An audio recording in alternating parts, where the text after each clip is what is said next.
Yeah.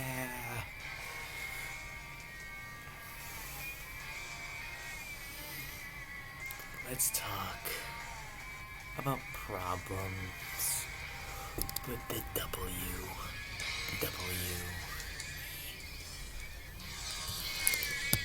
As the sounds of the late Luke Harper, Mr. Brody Lee, sounds the darkness. WWE's problem is they apparently didn't hear USA Network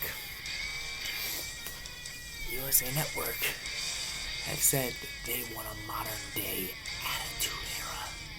Had a good start with TLC with Randy Orton lighting the freaking beam on fire alive. I know it's a dummy, but play into it, man.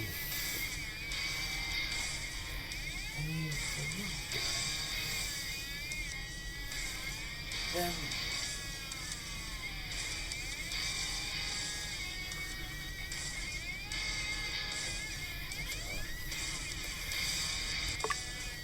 a great start.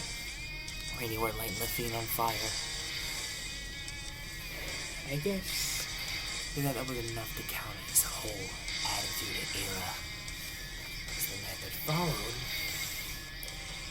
had ridiculousness. While it did have a great tribute to Luke Harper, mainly the graphic of showing the time of year of birth to the year of death, which I was like, I appreciate that WWE didn't just wipe Luke Harper under the carpet and forget about him and just ignore his death like they have for a lot of superstars, and especially superstars that have, and especially ignore a superstar that left their company and made a big name for himself in AEW. I think it's probably one of the fastest title matches in AEW history, dominating Cody Rhodes and winning the TNT Championship. That didn't last long, but it was something. Anyway, something else I have a problem with is what WWE is their weird story booking. Because when especially what they're booking, something that looks like they drop a bunch of monkeys, room in a typewriter room, and fill the damn room with weed. Although there is sometimes that one monkey who actually types up a good idea. WWE will throw that idea away and take the pages of monkey shit.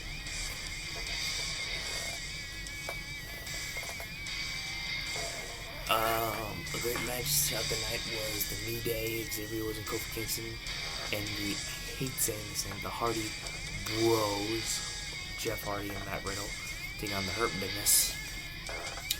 I like that Xavier Woods did tribute Luke Harper with the Discus Lariats. I always called it the hook, line, and Harper. That's what I always called it. And aside from my problems with WWE, I want to talk about this for a second. With Luke Harper, that guy is a former NXT Tag Team Champion, Intercontinental Champion, and SmackDown Tag Team Champion. Great career, in my opinion, but there's one thing I want to think of. It was his 2016/2017 run as a singles competitor after he left or was betrayed by Bray Wyatt after Wyatt chose Orton over him. That could have been a great singles run for Luke Harper. In my opinion, the wrong guy won the right to challenge Bray Wyatt for the title. Because didn't AJ win a number one contenders match or something like that? I think it should have gone to Luke Harper, because that would have been the ultimate revenge for Luke Harper on Bray Wyatt, wrestling him for the WWE Championship Wrestling. I wouldn't even care if he lost. You could say that Luke Harper challenged for the WWE Championship. Plus, that was probably one of Luke Harper, even with little success, that was probably one of Luke Harper, even compared to it was great. The Intercontinental title run of 2014 singles run will always be probably Luke Harper's best singles career run. But I think he should have at least been in definitely contention for the tag team guys, or at least kind of did with Dark Order. for him, and that's like making the leader of a faction. Since when they brought him back in 2019 with Rowan, it looked weird for him being the follower with Rowan being the leader of the tag team, because Bludgeon Brothers, my god, was that a good gimmick. I don't know why they didn't just wait for Luke Harper to return as well as Rowan so that they can bring back the bludgeoning. I was a fan of the Bludgeon Brothers from the first promo, man. And when I saw them just beating the crap out of the two teams of that time that were just hogging the spotlight of the tag team division, the Usos and the New Day, I was happy. And of course they buried them to the New Day. It was SmackDown. That was basically the show that New Day ran, wasn't it? Anyway, back to main problem with the what? Something else that confuses me, and I don't, because I can see an idea how this would work for both of them. The little story between Ricochet and Retribution. Now, no, I'm okay with this story. I'm okay with it. It can be better, but I'm okay with it, because at least we can say Ricochet is winning matches and doing something. He's winning some matches and he's losing some matches. It's understandable, because you gotta also not just have Ricochet being built up again as a singles competitor, but you also have to have Retribution being built up as a dominant faction, which it's been hard to do ever since their debut as Mad Max wannabe side characters. They've been losing a lot lately. They were losing a lot in WWE. I mean, you got Dominik Dijakovic, Mia Yim. People have been saying that Slapjack is Shane Thorne of the former the Mighty TM61. I don't know. And then there's the other guy, Mace. I think it is. Yeah, Mace, who was apparently people are saying was that commentator that Brock Lesnar attacked a few years ago. I don't know. I just remember when Retribution actually looked intimidating and was beating the crap out of the whole friggin' roster? And I'll say this, the Retribution gimmick helped one career elevate, Mustafa Ali. The reason I bring up this story is because it's weird. The story looks like that Mustafa Ali is trying to recruit Ricochet to Retribution, which of course Ricochet saying no to. I say this could be a great joining Retribution is probably one of the best things for Ricochet and for Retribution. Let me explain. Retribution, aside from the stupid Mad Max costumes, only have 3 legit threats in the 6-man faction. That's T-Bar, Mace, and Mustafa Ali. They need someone like Ricochet to project them to another level to probably get them in title contention, especially with the Hurt Business now being the Raw Tag Team Champions, which, by the way, I saw that title change coming a mile away. Ricochet joining Retribution would be a good thing for not just the, what's the word I'm looking for? Solidifying them, I guess I just say solidifying them as a good faction, a dominant faction as well, but it also help get Ricochet's career back on track, because just having the stuff up, Ricochet joining Retribution, he's such a good career choice in my opinion for Ricochet, because look where Ricochet has been ever since his loss ever since the squash of Brock Lesnar at stupid Saudi Arabia show. Well, not downside, he had a good tag team run with Cedric Alexander, as I call them, Born to Fly. I thought they were at least going to challenge for the tag team titles. No, it was just the boost for Cedric to get pushed onto the Hurt Business. Ever since then, Ricochet kind of been in the midriff thing. I say if it isn't Retribution, Ricochet should at least be gunning back for that United States Championship, because we've seen him beat. But that'd be hard, because legitimately, who on that roster can beat Lashley? Believably, who can beat Lashley on that roster? I can think of only one guy, and that's Keith freaking Lee. But Lee's got his hands full next week with the title match against McIntyre, which I'm looking forward. It's one of the first Raw matches I've been looking forward to in months. Um, this wasn't. This is the one that very much interested me. Alexa Bliss's Playhouse, which, goddamn my dirty mind. She invited Randy Orton to the Playhouse. Randy Orton appeared in the Firefly Funhouse and destroyed all the puppets. So Alexa called him out to the ring. It almost sounded like they were going where an Attitude Era would go. An intergender match. She challenged and basically dared him to set her on fire to be with her, I'll just say, wicked belover. I don't know, man. I don't know the relationship between the Bray Wyatt and Alexa Bliss, man. And she'll end it, and I'll give Alexa credit. She's probably one of the best storytellers in modern WWE main roster. She took this jug of gasoline, poured a circle around like a witch, she is, straight to Randy Orton, and dunked this tub of gasoline on her head.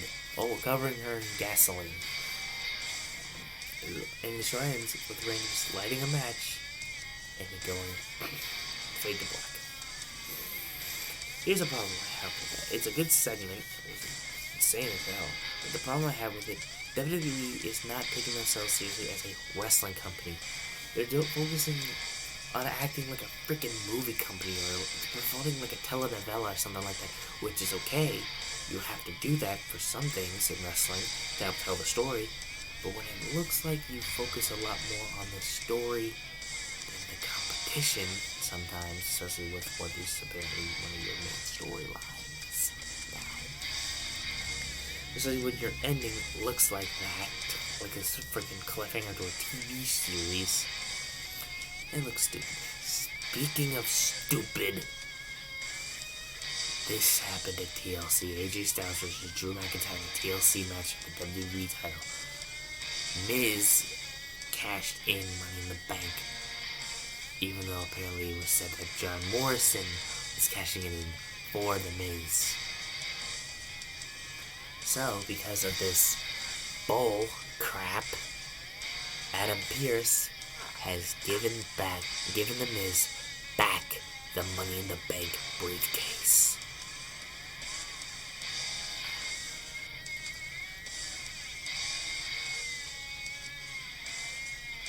You're kidding me, right? He cashed in. It doesn't matter if Morrison was on handing him the briefcase. The Miz agreed that he was cashing in the briefcase at TLC. He is no longer Mr. Money in the Bank. So probably this is gonna happen. Here's a prediction of mine. When it comes to me making predictions, my percentage of predictions is 90 to 10. 10% I'm wrong, 90% I've been right. Outcomes. I pray I'm wrong on this one. I predict that next week on Monday Night Raw, Drew McIntyre versus Keith Lee, whoever wins that match, this is gonna cash in on and become the WWE champion. Can I just say, this is sad.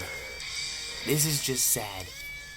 The way that this is probably the only way that Miz can legitimately become the WWE champion ever, by winning the Money in the Bank contract. That's how little faith they have that Miz can successfully win the WWE championship in just a match. And to show you what I think of this, I am going to move away from this and show you a video that perfectly explains my thoughts on the Miz getting back the Money in the Bank contract. Let me make one thing perfectly clear. This is not jumping the shark. I'll repeat that again. This is not jumping the shark. Oh, no. This is jumping the shark, coming back, shooting it in the balls, raping it, eating its flesh, consuming its soul, mounting its head on the wall, and then doing the same thing to 12 more fucking sharks just to be safe.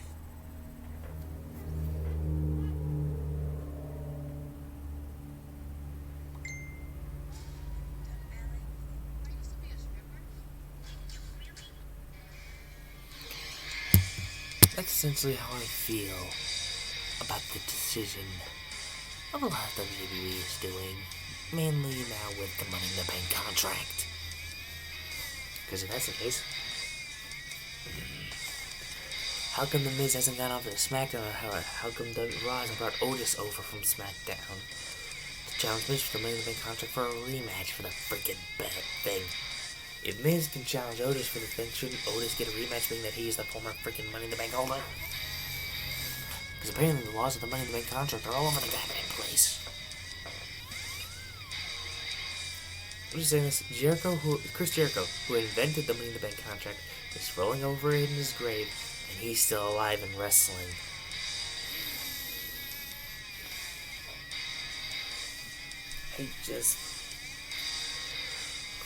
I don't get it. I really don't get it.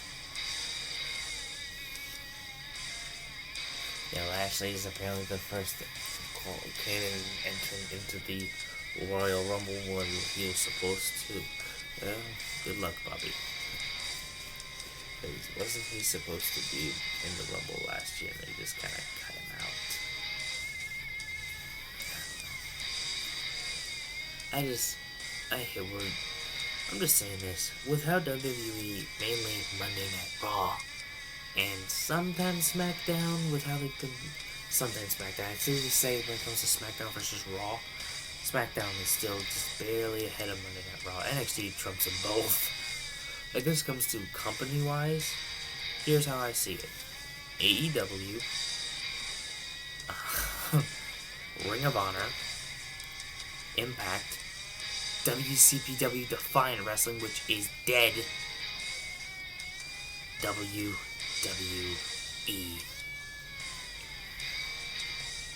Here's something insane.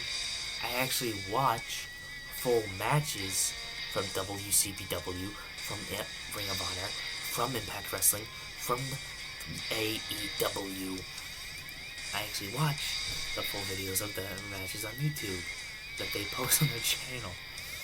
I can't remember the last time I watched a WWE video from their channel on YouTube of the current era for a long time, for the past couple months. I can't remember the last video I've watched from beginning to end without just skipping and hitting fast forward every freaking time. It's again, it's on Raw or something on SmackDown. It's just so embarrassing to this company that is supposed to be the titan of professional wrestling. I mean, this is just sad to me. That these are the decisions they're making. They are a $1 billion/million company. And they're doing this stupid shit. USA, I'm sorry, but if you want an Attitude Era of the modern era, you have to focus on only 6 people. Drew McIntyre, Keith Lee, Sheamus, Alexa Bliss, Randy Orton, and Bray Wyatt. These are the people that will carry an Attitude Era into 2021. I can't believe that these decisions are actually happening. The best decision of the night was making Keith Lee the #1 contender for the WWE Championship. And I think they're trying to make up for their stupidity by giving us this match next week. Instead of a pay-per-view. I mean, that's a WrestleMania match right there. McIntyre versus Keith Lee for the WWE title. That's freaking WrestleMania quality right there. I don't know, man. Oh, well, did anything else happen on WWE? What else has happened on Raw? So, kid, every time I type WWE into this thing, it doesn't register that I hit the W type, so I end up typing WEE.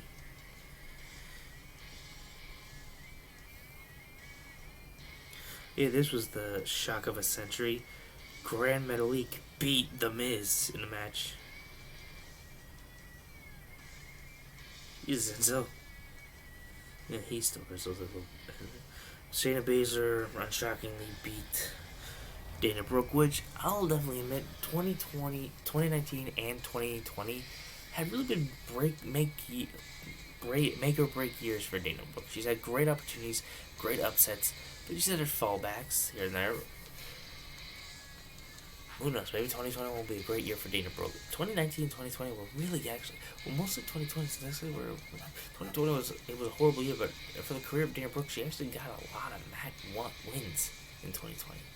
Also, something I love is, I remember when people were begging for Dana Brooke to get a push, and when she actually ended up winning, they started complaining about who she was beating, and that was Naomi, who actually, aside from Ronda Rousey, who left the company. If I know this correctly, I think Naomi's like the highest paid women's wrestler in WWE, and she's not in the company. What happened to her? Also, with the rumors of Ronda Rousey coming back, I wouldn't mind Ronda Rousey coming back, but I just want to have an actual character, not just the UFC fighter who hates pro wrestling kind of thing. I don't know. This is my thing. This is my opinion. What did anything else?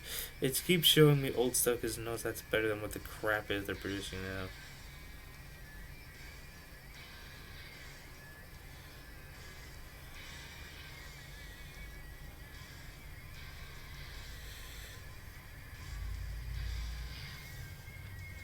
Yeah, AJ Styles beat Elias.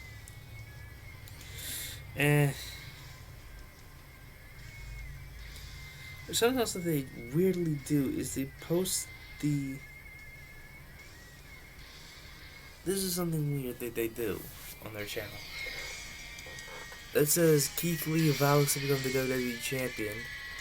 They posted this interview of him after winning the match before posting the actual match with Sheamus. I don't know why because they constantly do this. They'll constantly put the post-match interview on the channel before the actual match is on. It's just weird to me that you put the match after the promo or the post-match. It's weird. Also, something else I'm definitely interested in is the new Roman Reigns, the Tribal Chief. And this is what I'm interested in. I'm interested to see how this Roman Reigns reacts to losing, because it is inevitable. I don't care what people say or how people think of Roman Reigns, especially this new one, because people love this new Roman Reigns. It is inevitable that he is going to, one, lose a match, and two, lose the Universal Championship. My question is this, and I constantly have thought about this since he showed that he was a Paul Heyman guy. How is this Roman Reigns going to react to losing? I'm very interested in that. Anyway, that does it for this video. Hope you enjoyed, and see you next time. Yeah, yeah, yeah.